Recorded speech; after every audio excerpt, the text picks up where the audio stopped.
para performance. Aí, a gente falou algumas coisas.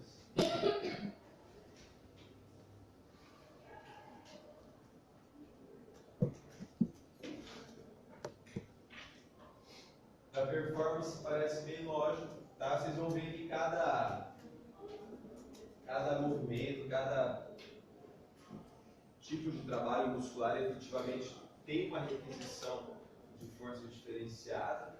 Se vocês conseguirem exemplificar movimentos e esportes que utilizam a força pura, que utilizam a força de resistência, que utilizam a força explosiva, vocês vão conseguir ter uma noção bem interessante de como que é possível usar os quatro patamares para performance.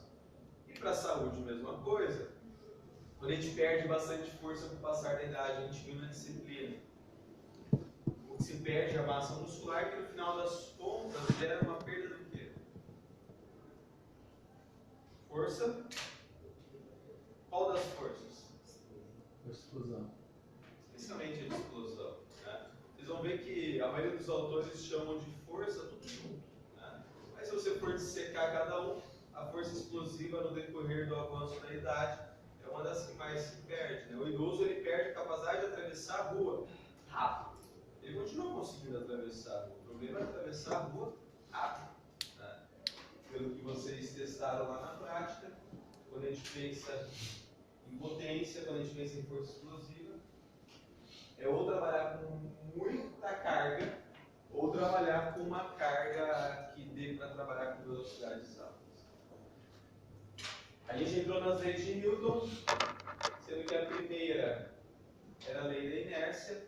Aqui a gente falou bastante sobre estratégias de hidrodinâmica, a gente falou bastante estratégias de aerodinâmica, como que vocês podem garantir que um corpo permaneça em movimento, estando em movimento, sem que exista muita alteração pelo atrito do ar, pelo atrito da água.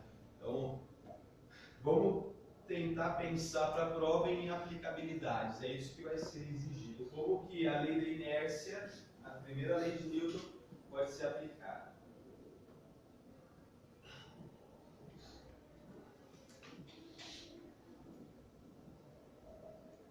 A segunda lei de Newton é da aceleração,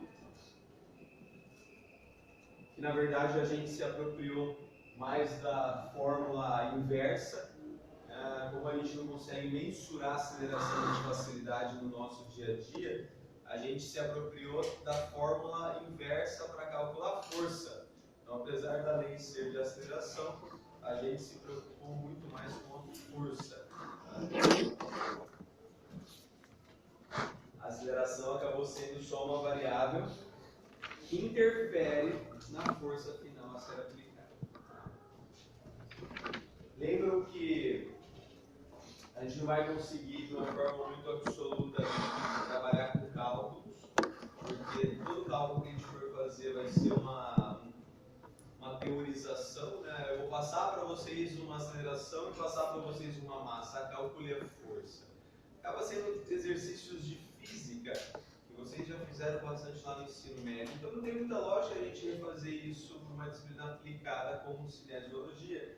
Se a gente um dia tiver uma mudança nas aparelhagens, alguma tecnologia mais avançada que mensure a aceleração com mais facilidade, não que não tenha, mas é caro, né? Chama-se acelerômetro isso. Você pode colocar o acelerômetro no braço e fazer o movimento e o acelerômetro calcula a aceleração do teu braço em cada movimentação dessa, mas é caro, poucos têm o equipamento desse. Mas mesmo que um dia vocês tiverem, é fácil. Vocês sabem que essa força vai ser calculada em newtons, vocês sabem que essa força calculada em newtons vai sofrer alteração de algumas mudanças. Uma delas a gente viu agora recentemente, que são as polias. Se a gente tiver uma polia móvel, eu estou lá com um acelerômetro fazendo um movimento, significa que a massa vezes a aceleração, se eu tiver uma polia móvel, o resultado dessa continha eu vou dividir por 2. Por 2. Se eu tiver uma polia fixa e uma polia móvel, e estou lá com o meu acelerômetro no braço para fazer uma rosca, um tríceps pulley, eu tenho a massa de 50, aceleração de 10, então eu tenho 500 newtons. 500 newtons, se eu tiver uma polia fixa e uma polia móvel, vai ter uma força resultante de 250 newtons. Então, na medida que eu consigo ter avanços de marcadores e facilitadores do movimento, tudo consegue ser garantido para que a resposta final seja uma vantagem mecânica ou uma desvantagem mecânica. Hoje vocês, quando forem para uma sala de musculação, não vão calcular isso em newtons, mas vocês vão ver lá algumas possíveis formatações de vantagem mecânica e saber que no mínimo vai estar mais fácil. Aquele peso final não é efetivamente o peso que o meu corpo está sustentando. É um pouco complicado falar para um aluno, olha, você está trabalhando agora com 100 newtons. O cara não vai saber efetivamente o que são 100 newtons. Então a gente acaba excluindo a aceleração da lógica. Isso é muito difícil porque se tivesse aceleração e você calculasse tudo em newtons, a aceleração não é um patamar de diferenciação entre força pura e força explosiva. Vocês conseguiriam com bastante facilidade saber quando que é força explosiva e quando que é força pura. É só você calcular se a aceleração está num patamar superior ao... Lembra aquele lento intencional e lento não intencional? Se você consegue superar o lento não intencional, você consegue trabalhar, fazer um trabalho de potência, de força explosiva através da velocidade. Então, seria mais possível você mensurar força explosiva e força pura, mas não que não seja. Só que a gente trabalha com estimativas, né? Hoje, se você pede para uma pessoa fazer um exercício e ele não consegue fazer mais rápido por causa da carga, você já sabe que ele está com peso destinado mais para força pura, ele está num lento não intencional. Se você consegue tirar peso e a aceleração aumenta, a velocidade do movimento aumenta, provavelmente você consegue direcionar esse tipo de trabalho para a força explosiva. E você vai perceber que, direcionando para a força explosiva, a exaustão precoce também vem. Né? Se você está com muita carga ou com muita velocidade, seja lá qual for a intenção sua de trabalhar a explosão ou força pura, você não consegue manter a contração por muito tempo. Caso consiga, você já está indo para o RML. Então, dependendo de como você trabalha com as variáveis peso, repetições, intensidade, magnitude do movimento, amplitude do movimento e velocidade, você consegue caminhar entre as variáveis de força pura, força de explosão. Massa e equilíbrio, a gente viu de uma maneira diferenciada. Passei para vocês alguns slides extras. Eles são os slides que apresentam equilíbrio. Lá vocês vão ver exatamente o que a gente trabalhou na aula prática. Tá? A gente trabalhou bastante sobre a questão do centro de massa, centro de gravidade e desequilíbrio. Né? Como que a gente precisa garantir que exista musculatura propícia para manter o corpo em um centro de massa que consiga retornar à posição original.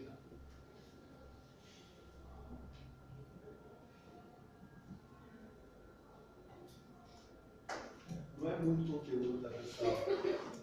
Na prova, vocês vão ver só forças.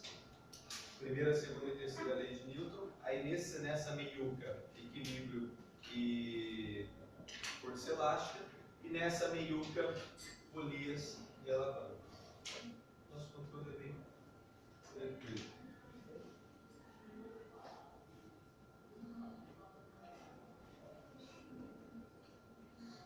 A gente estava vendo um menino sobre centro de gravidade e centro de massa nas aulas anteriores. A diferença essencial delas tem relação com a posição do corpo. Né? Sempre que vocês estão numa posição em que o centro de gravidade foge do centro de massa, vocês já estão numa posição de desequilíbrio. Vocês testaram isso lá na prática, né? Se você está na posição anatômica, a gravidade, sendo um vetor de força, vai estar colocando uma sobrecarga exatamente no meio do corpo, fazendo com que o corpo fique naturalmente equilibrado. Quando vocês foram para o lado, o vetor da gravidade já vai estar atuando na cabeça, no ombro, no tronco, levando você para o lado.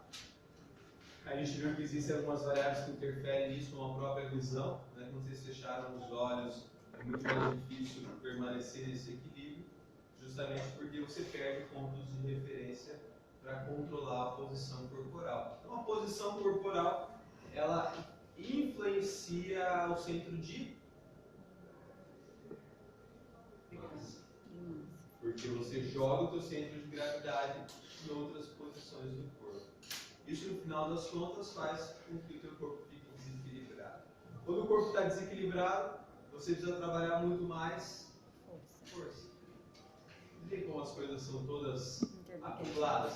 Quando vocês fizeram os testezinhos lá de equilíbrio, 2 minutinhos numa posição, já tinha gente tremendo na base. Então é um trabalho de força bastante absoluto. Tanto é que a gente falou bastante sobre as modalidades de instabilidade, né? Citamos o CrossFit, o Core 360.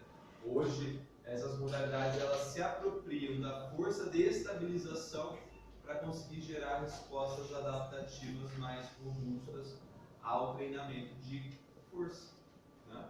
Só que é um treinamento de força com instabilidade, porque mais musculatura vai estar sendo ativada, outros tipos de musculatura vão estar sendo ativados, musculaturas mais profundas vão estar sendo ativadas, certo?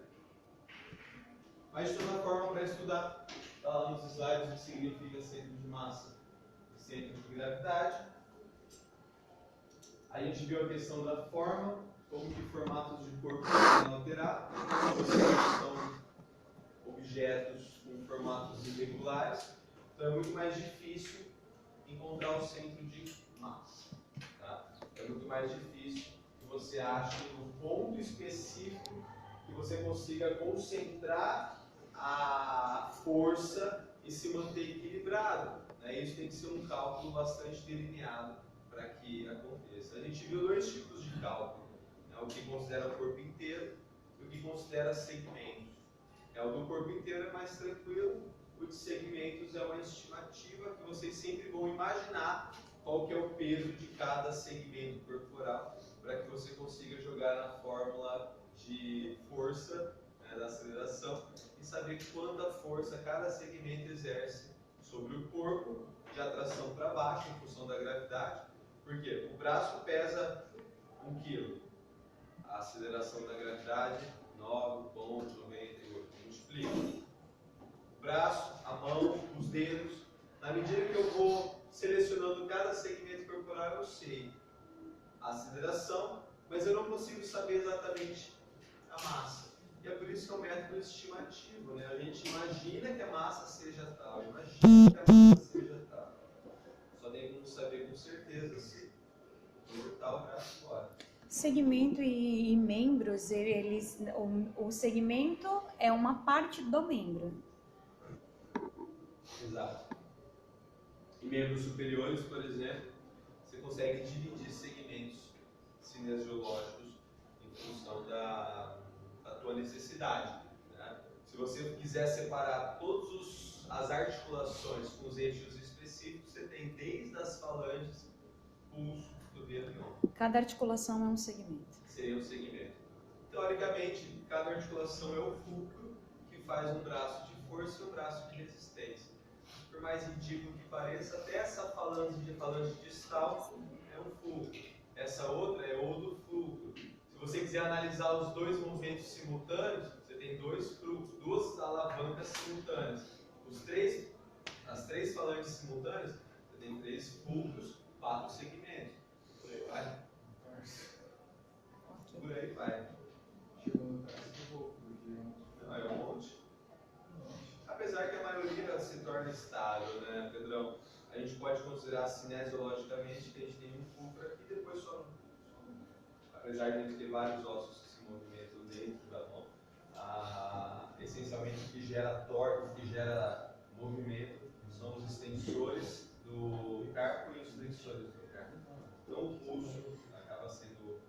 grande fulcro aí da nossa vida. A gente viu essa relação de equilíbrio, pessoal, como é complicado quando a gente pensa em movimento, né? O centro de gravidade, ele gera uma continuidade. Então a gente imagina que um cara que esteja nessa posição, ele vai cair para cá, para cá. A menos que exista uma força de inércia que faça esse movimento ter projeção para o lado. Né? Agora, manter esse corpo equilibrado, ele ficar nessa posição paradinho, exige muita força. Nesse caso, especialmente nas musculaturas que estão desse lado do corpo. Porque ele tem que equilibrar o desequilíbrio que está nesse lado de queda com um lado de contração. Então, na medida em que você trabalha essa lógica de gravidade, você consegue detectar os pontos específicos de aplicação de força.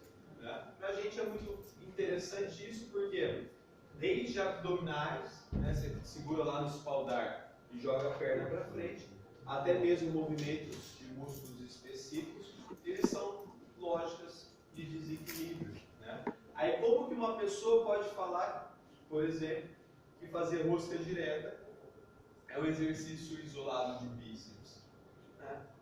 Você trabalha abdômen, eretores de espinha, lombar, de maneira absoluta.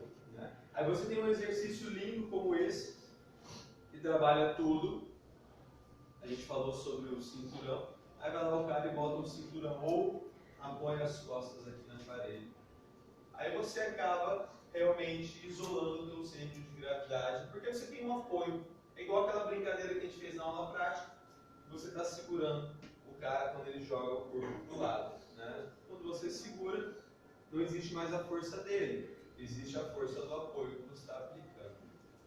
Você acaba perdendo uma vantagem de utilização de força. Né? A gente viu as lógicas de descoberta desse centro de massa. Essas lógicas, elas são bastante interessantes para que vocês detectem o local de equilíbrio em um desequilíbrio. Né? Então, um dos pontos mais interessantes é uma alavanca de primeiro grau. Lembra? Uma alavanca de primeira ordem. Você cria um braço de resistência igual ao braço de força. Se você equivale o braço de resistência com o braço de força, quer dizer que você achou teu ponto de equilíbrio. No final das contas, quando você tem esse tipo de método, você descobre o ponto de equilíbrio no plano sagital, no plano frontal e até mesmo no plano transverso, se o cara estiver deitado. Então é bastante interessante como uma tentativa de descoberta do centro do corpo. Basta você achar o centro de massa do cara deitado, faz um piso. Acha o centro de massa do cara voltado para frente, faz um piso aonde está o centro de massa. Faz um centro de massa voltado, o cara voltado para a lateral e faz um piso. Você encontra onde todos os riscos se batem, você tem uma noção, basicamente, o centro de massa está mais alto, está mais baixo. A partir desses estudos, pessoal, que aquele centro de massa masculino foi descoberto como mais alto do que o feminino. Né? Lembra que a gente testou a questão de pegar o objeto lá na frente? Teoricamente, os homens caem com mais facilidade porque o centro de massa é mais alto. Tá? A densidade muscular, a densidade óssea, ela também é projetada para cima. E isso é um dos motivos que levam os homens a ter um centro de massa mais próximo do processo tifoide e as mulheres mais próximas do umbigo. Não é verdade absoluta, tá? Podem ter mulheres que têm centros de massa mais altos e homens com centros de massa mais baixos. A gente viu a lógica lá da balancinha, né? Seria legal testar na prática e realmente não é difícil. Se algum de vocês alguma vez quiserem brincar com isso numa academia, basta pegar uma plataforma de madeira, uma tábua, colocar um apoio, colocar a outra parte da tábua em cima da balança e jogar a formulazinha que a gente trabalhou durante a disciplina, que também não é difícil, né? Sem saber a leitura da balança com o sujeito na prancha, a leitura da balança sem o sujeito na prancha, a distância entre a balança do outro lado do apoio e o peso do sujeito original. Centro de massa é treinável, passível de alteração ou não? O que você treina é a estabilidade. Você treina o equilíbrio, né? O centro de massa ele acaba ficando mais equilibrado, justamente porque você tem força para isso. Né?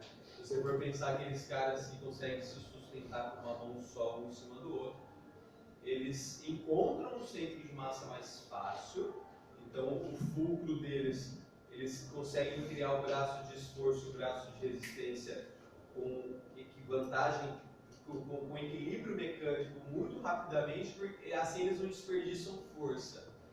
E em qualquer desequilíbrio, eles já fazem um ajuste necessário. Né? Quando a gente trabalhou aqui com as lógicas, a gente viu que tem sistema vestibular envolvido, sistemas neurais, sistemas musculares. O grande problema é que quanto mais variáveis envolvidas, mais complica para a inexperiência. Isso é bem claro quando você anda em cima de Uma fita. como é que é o nome? Slackline. Slackline.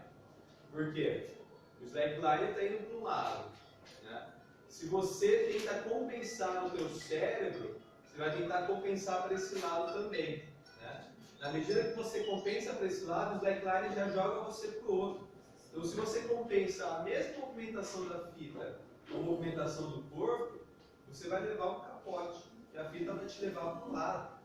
Por isso que a experiência ela engana o cérebro para fazer a efetivação muscular mais fina, e o equilíbrio ele é mais facilitado. Então é mais coerente dizer que você descobre o seu centro muscular através do treino do que alterar esse centro. Exato.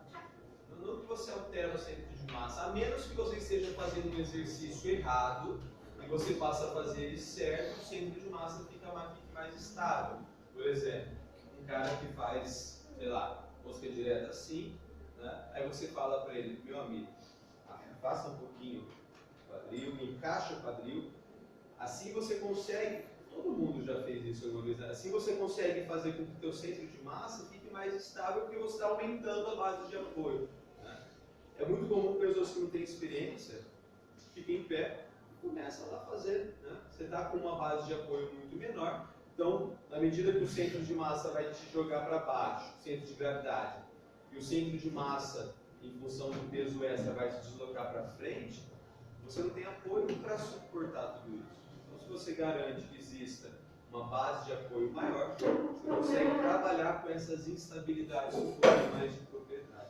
Base de apoio não é uma variável. A base de apoio não vai. É uma variável. Deixa eu ver.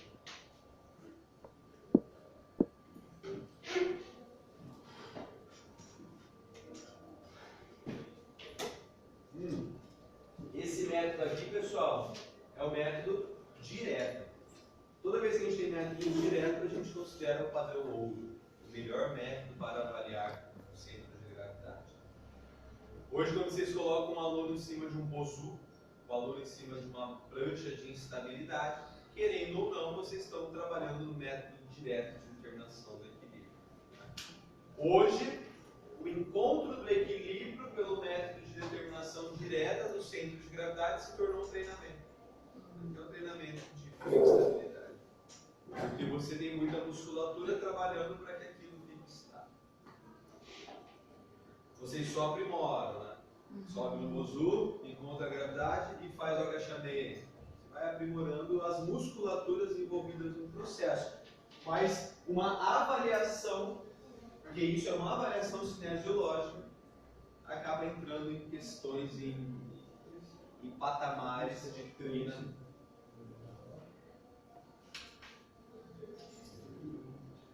Essa avaliação, pessoal, eu falei para vocês que cinesiologicamente é mais feita, na prática nem tanto. Por quê? É bastante tranquilo para alguém que trabalha com cinemática, filmo, coloco pontinhos em cada articulação, em cada fulcro, e consigo saber o momento específico que se encontra o segmento. Se eu quero saber o ponto de gravidade, de equilíbrio corporal, por exemplo, um jogador de futebol dando uma cabeceada, basta eu tirar uma foto, fazer um bonecão de todos os segmentos corporais, igual lá a vaquinha que se mexe. E eu preciso calcular qual que é o vetor de segmento de cada articulação dessa. Tá? Se eu sei a posição do punho, do cotovelo, do ombro, do pescoço, de todos esses posicionamentos, para cada segmento desse eu preciso calcular a força. A força ela é a massa vezes a aceleração. Então eu preciso saber a aceleração do movimento da pessoa com o acelerômetro. Mais a aceleração da gravidade, eu faço a interseção das duas acelerações para multiplicar pela massa do segmento.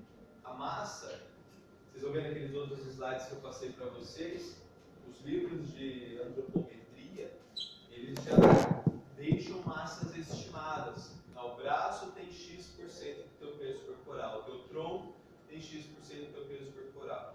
Mas é uma estimativa, né? A gente não consegue saber coerentemente como que isso realmente se encontra no nosso corpo.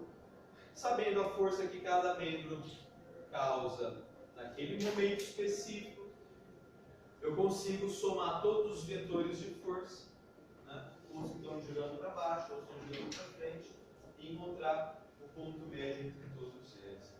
Então você consegue saber para cada momento qual que é o ponto de gravidade do equilíbrio do movimento, porque é bastante complicado, né? Aqueles métodos diretos, eles analisam essencialmente o corpo parado, né? O corpo em movimento gera mais uma adicional de aceleração para você colocar na forma. Mas é legal, né?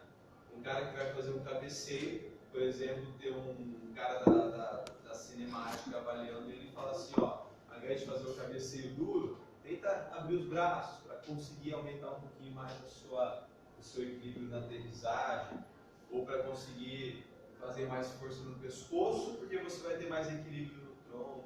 Então, existem aplicabilidades, mas é um método indireto, né?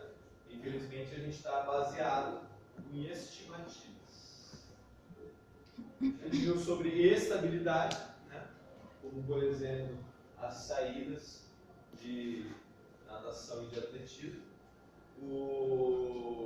A grande lógica da estabilidade é que existe força muscular envolvida e outras variáveis, como a base de apoio, né? Se vocês forem parar para pensar, a gente falou bastante sobre a largada, né, nessas modalidades. O cara que tenta ter uma vantagem, ele já fica em instabilidade antes dela ser necessária. Então precisa de muita força para ficar ali. Normalmente quando o árbitro detecta isso, ele espera, até que o cara cai para frente. Porque não consegue voltar, ele já está numa instabilidade que o único caminho lógico para ele é ir, voltar, já não está mais. Certo. Vocês sabem isso na piscina? No atletismo? Não?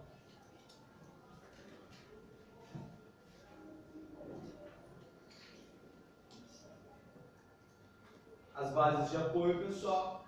Lembra que a gente falou de cada possibilidade, né? Na medida que você amplifica a base de apoio, você aumenta a estabilidade, única e exclusivamente porque você dissipa de uma forma mais ampla o centro de massa do seu corpo.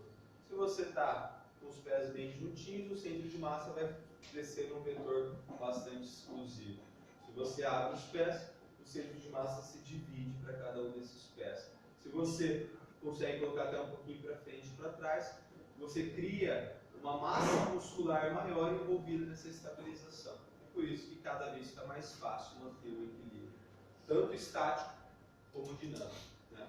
Numa luta, por exemplo, essa posição do pé para frente, atrás e abertos é uma posição bem lógica, né? Que você consegue ter o equilíbrio frente, trás e lateral. Uma coisa interessante, pessoal, da cinesiologia é a questão de momentos, né? Por mais que você filme, você analisa quadro por quadro. Então, o processo de análises cinesiológicas, ele não é muito diferente do que vocês aprenderam aqui na disciplina, só que a tecnologia envolvida vai ficando cada vez mais aprimorada, né? Na minha época de faculdade, as câmeras que filmavam em frames por segundo, em vários frames por segundo, eram caríssimas. Hoje você tem aquelas super câmeras que filmam em câmera lenta. Você consegue saber que hora que a bexiga estoura o plástico e a bolha de água ainda fica no meio. Né? Então você consegue analisar quadro por quadro as mudanças de posição de alguém que faz um cabeceio, de alguém que faz uma saída na natação. Você analisa o que acontece frame por frame. E isso, de certa forma, complica bastante a análise. Às vezes, 1 minuto de filmagem, você tem mais de 100 mil momentos diferentes.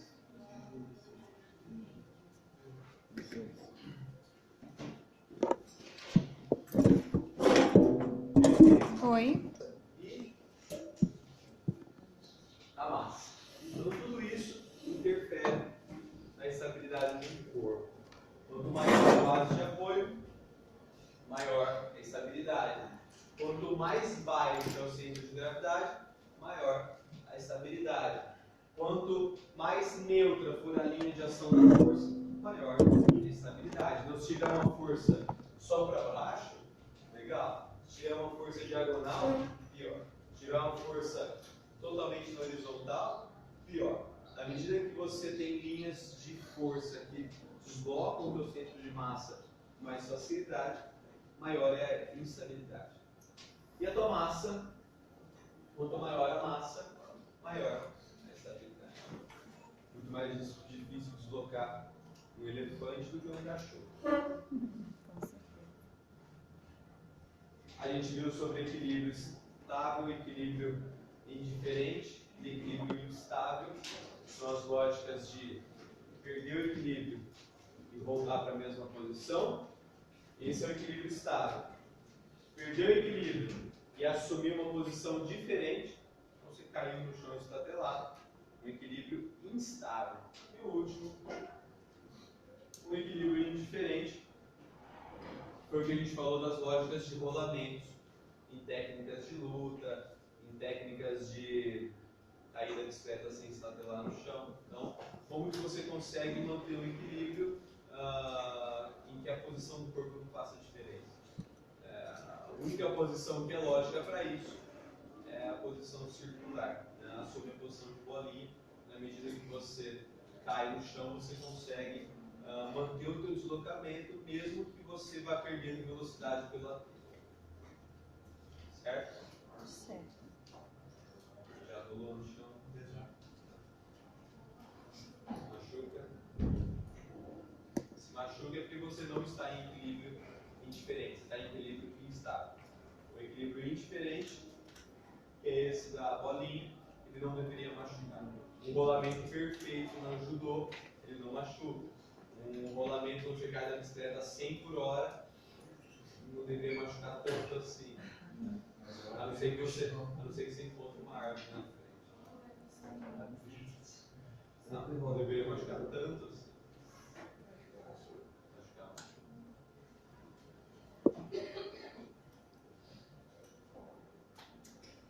E esse é um dos slides mais lindos para a gente fazer uma questãozinha de prova. E tem a lógica dos sistemas que conseguem controlar tudo isso. Tá? Por que ele é bonito, pessoal? A gente pode trabalhar com tudo aquilo que vocês viram na prática. Né? Tira a visão. O equilíbrio aumenta ou diminui? Diminui. Então, o sistema visual, ele é um sistema que controla toda a parte de posicionamento corporal. Ah, mas eu tenho baixa visão ou sou cego. Você consegue controlar esse teu equilíbrio pelos sistemas vestibular e somatosensorial de uma forma muito mais aprimorada do que alguém que não seja cego. Eu duvido que vocês, em algum dia andando pela faculdade, sentiram aqueles pisos mais elevados azuis que ficam no meio do corredor. Vocês vão andando e nem sentem que tem mudança de altura naqueles pisos azuis para os pisos de cimento. Né? Teoricamente, uma pessoa cega, quando pisa naquele piso, já sabe exatamente o que aquilo significa caminho. E aquele caminho vai levar para os locais principais de um ambiente. Então, a A sensação tátil de uma pessoa cega é extremamente aprimorada. Né? A sensação auditiva de uma pessoa cega é extremamente aprimorada. Então, na medida em que você maximiza outros sentidos, não que a visão ela foi substituída, mas ela é bastante compensada nessa lógica de equilíbrio. Tá? Vocês, todos, que sempre dependeram bastante da visão, não têm outros sentidos muito aprimorados para isso. Tá? Não sei se vocês viram no Fantástico uma vez um menininho que conseguia se deslocar a sério, ele conseguia até andar de bike, fazer tudo por emissão de sons e eco que o som que ele emitia fornecia. Então ele dava pequenos gritos e na medida que ele entendia como que o som se propagava, ele sabia que tinha uma barreira na frente, ele sabia que era um espaço livre. Então são especializações que o corpo tem, são bastante interessantes. Fala aí. É uma lógica sensorial de reflexo do som, né? Bastante interessante. De uma maneira bem lógica, o corpo ele tem a visão para entender posicionamento do teu corpo em relação ao ambiente, né?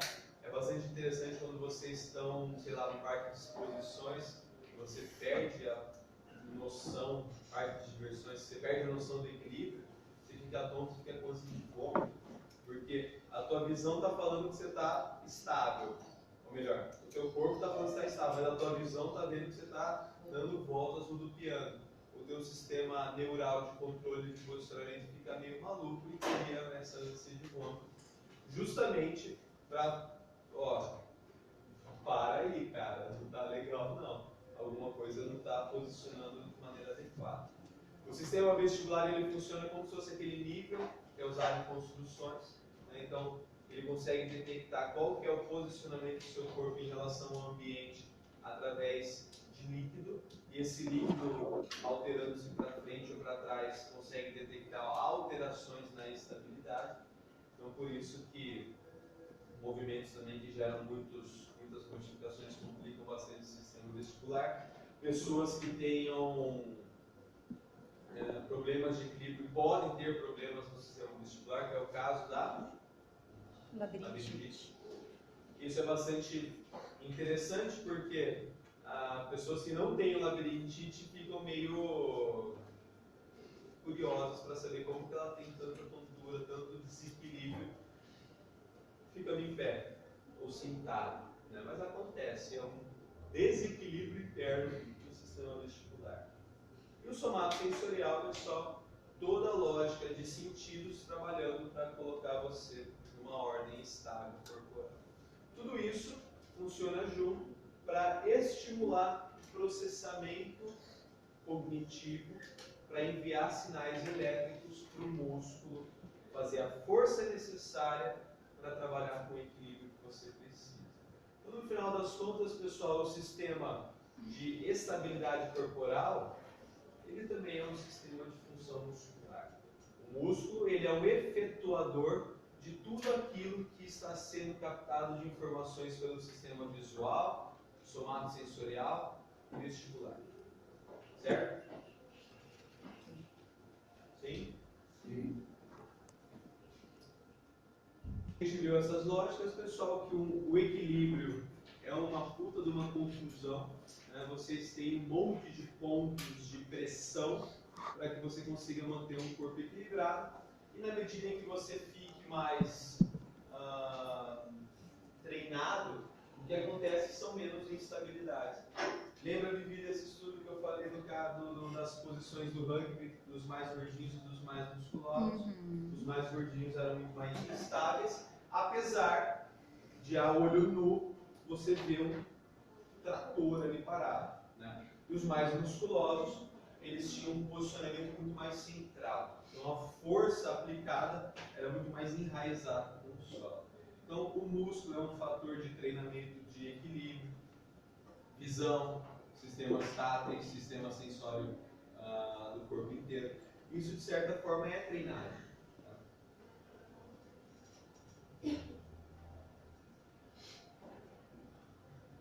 Se vocês quiserem trabalhar, pessoal, com terceira idade no TCC de vocês. Esse é um teste perfeito. É o teste de equilíbrio, né? A gente viu que idosos perdem força. Se ele perde força, ele perde o último ponto, o último tópico do equilíbrio. E é por isso que esse teste, para detectar se o equilíbrio existe, ele é bastante interessante para verificar a capacidade funcional de um idoso, para ver se ele ainda consegue ter força suficiente para manter o equilíbrio corporal. Certo? Sim.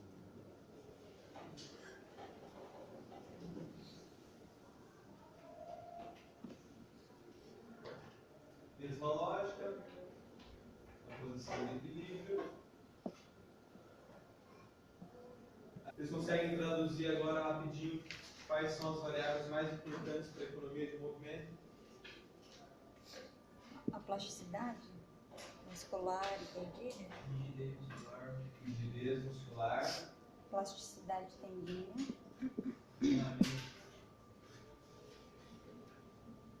A gente viu bastante coisa.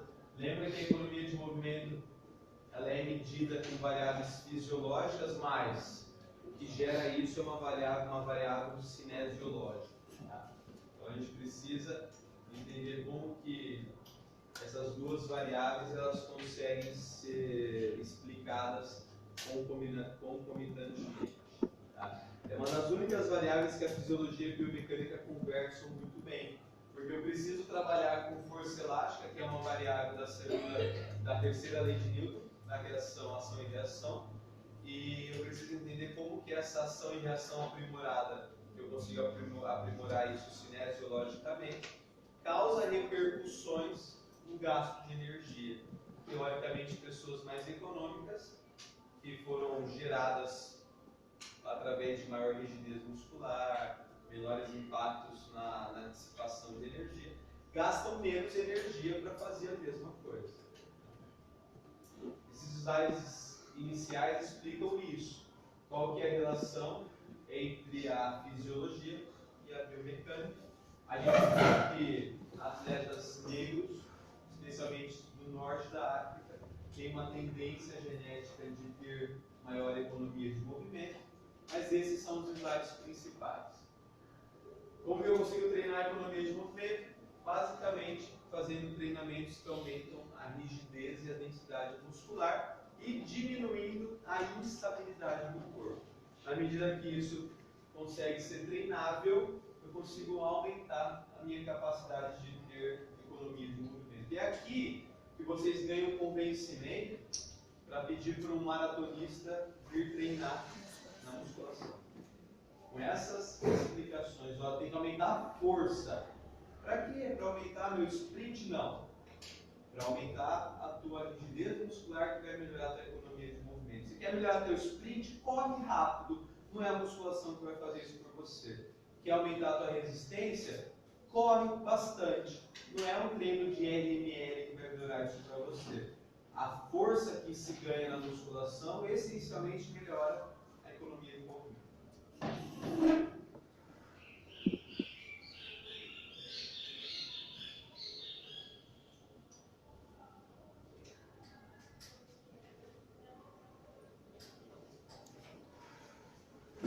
Não está aparecendo aí.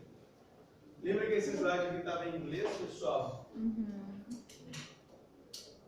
Eu pedi para vocês anotarem. Quem estava escrito? Aumento da rigidez. Músculo tendínea. Sim. Aumento da eficiência mecânica. Estabilização muscular. E mais um. Energia elástica. A energia elástica é aumentada por rigidez e por densidade. Então, na medida que você vai ganhando alguns fatores, você consegue melhorar outros. Quer melhorar a economia de movimento? Sempre pensem na amoeba e naquela bolinha dos capetas. Quebra tudo pela cara. Menos densidade, bastante densidade, fica por todo lugar.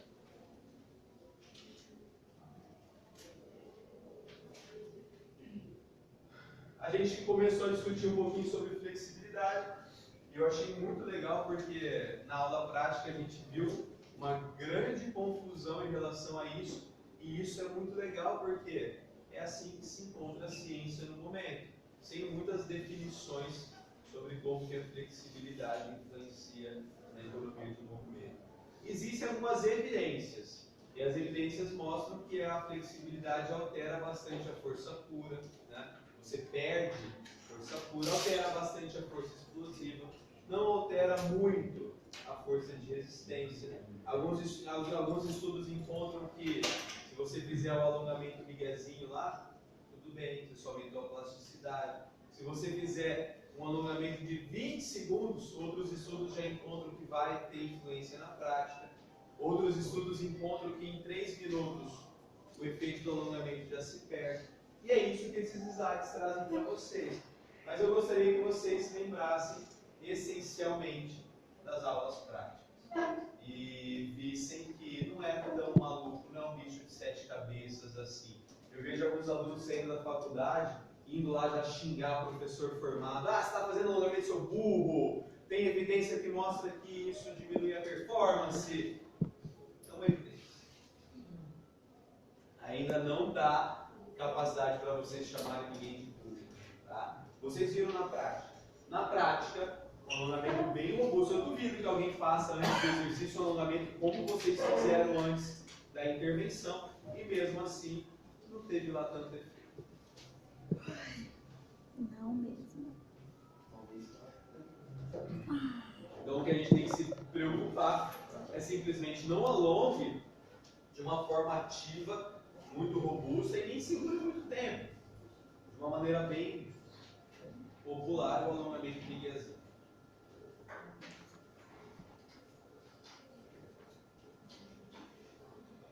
Pessoal,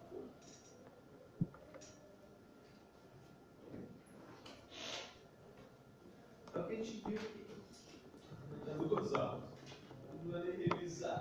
Né? Eu diria para vocês focarem na aplicabilidade das bioalavancas. Então a diferença, a gente falou bastante das lógicas de equilíbrio, né? Como que a alavanca de primeira ordem faz esse equilíbrio corporal, né? Principalmente nas vértebras. Então as nossas vértebras são essencialmente bioalavancas. Brinquem com a reguinha. É bastante interessante que vocês saibam essa lógica de braço de alavanca, né? Como que o tamanho do braço de alavanca diminui ou aumenta a necessidade de torque. Lembra que o torque depende da distância, então essa distância ele também vai influenciar na força necessária para fazer o movimento. Então, no final das contas, são variáveis que interferem no ponto final.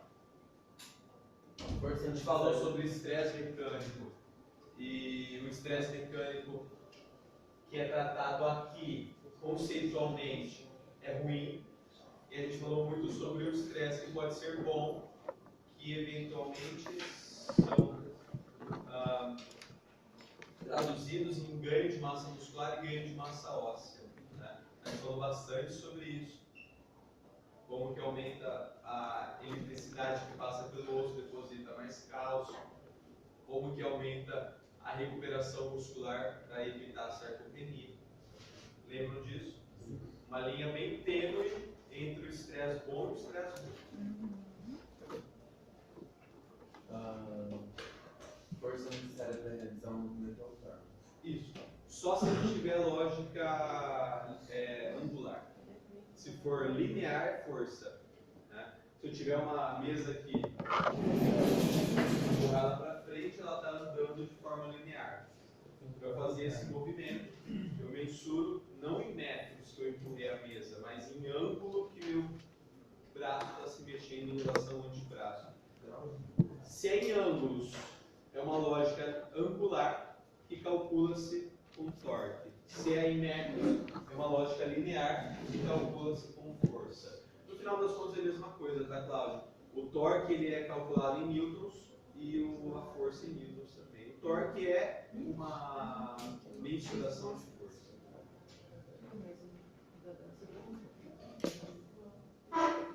A gente chegou a alancas. E tem uma lógica do fulcro.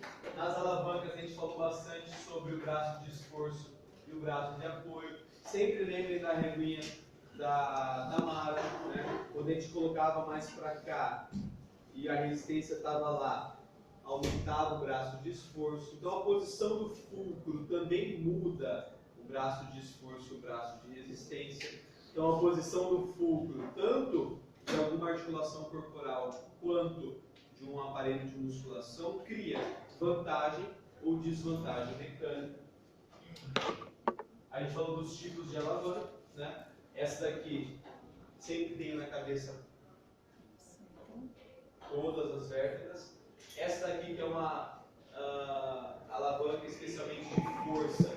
Eles podem ter a lógica do tríceps, né? Eu tenho a força sendo necessária em que o músculo fica atrás do ponto principal. E uma terceira classe, que é de velocidade, de potência, que precisa de muito mais força para que seja executado.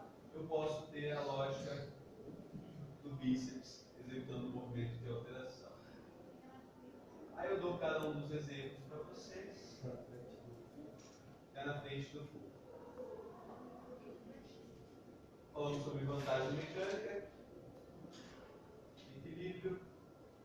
As polias a gente viu aula passada. Nas polias, estudem essencialmente as lógicas de polias móveis e polias fixas, que não tem muito mais segredo em relação a isso. Para a vida, lembrem dos equipamentos caros, que controlem bem as polias e os atritos nas polias, e os aparelhos baratos que geram um atrito extra, que podem sair daquele mundo perfeito em que o atrito não existe. Aí, no final das contas, a polia não divide só por 2, se for uma polia móvel. O atrito pode causar impactos muito maiores.